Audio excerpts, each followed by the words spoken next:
What up, Cowboys Nation? So this morning I woke up before the game actually to a couple news stories about, Romo wanting to be traded to the Broncos in offseason. So I thought I'd give a little reaction to that on how I feel about it.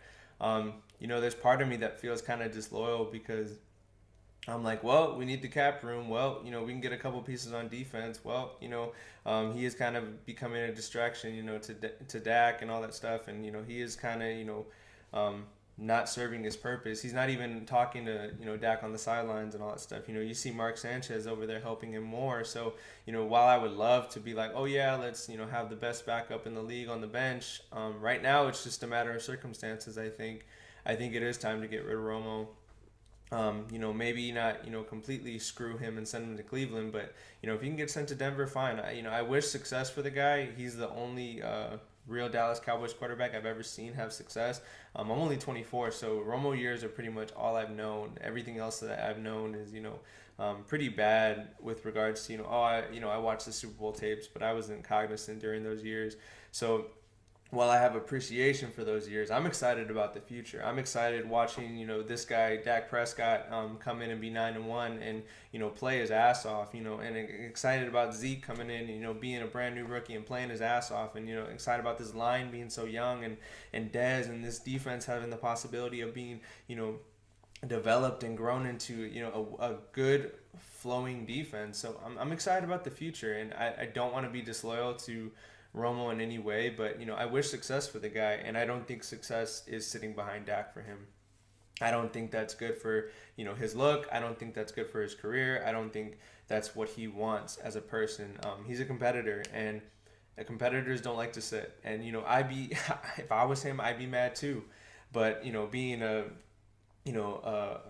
bystander in all this, a fan, you want success for your team, and obviously our team is right now they're more successful with Dak Prescott 9-1, and you have to say that because Romo's not on the field, and you can say, oh, Romo hasn't had a chance to get on the field. Let's see, this guy's operating at the highest level.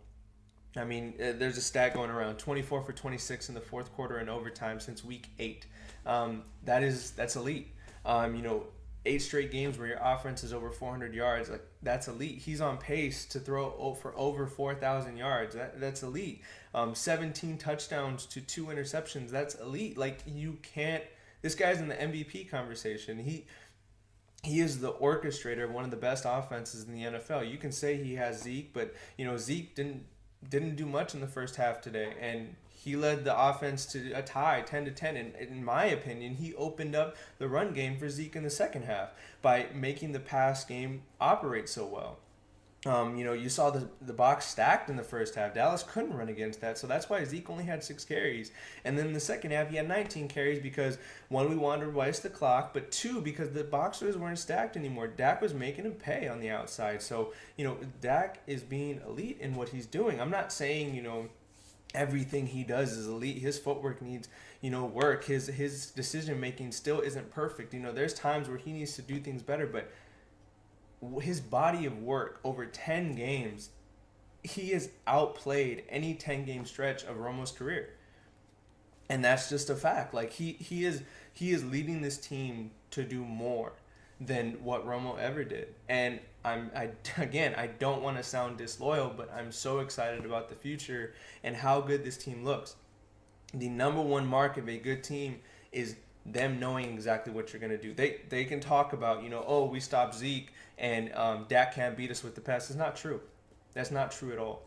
He is mastering this offense. He did it against Pittsburgh last week. The only reason Zeke could run at the end of the game with that walk-off, touchdown was because Dak was 3 for 4, driving him down the field with 2 first downs.